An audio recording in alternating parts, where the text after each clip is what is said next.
20,000 টাকা জরিমানা এবং 5 বারের অধিক বর্ধিত করার ক্ষেত্রে 50,000 টাকার জরিমানার প্রস্তাব করা। তিনটি ফান্ডের জন্য প্রধানমন্ত্রীর কাছে 136 কোটি 20 লাখ টাকা আর্থিক অনুদান দিয়েছে বাংলাদেশ অ্যাসোসিয়েশন অব ব্যাংকস বিএবি।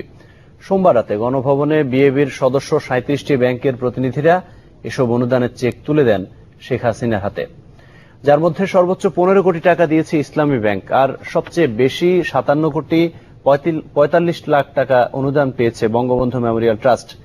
এছাড়া প্রধানমন্ত্রী শিক্ষা সহায়তা ট্রাস্টে 50 কোটি 25 লাখ এবং সূচনা ফাউন্ডেশনে 28 কোটি 50 লাখ টাকা দিয়েছে সংগঠনটি।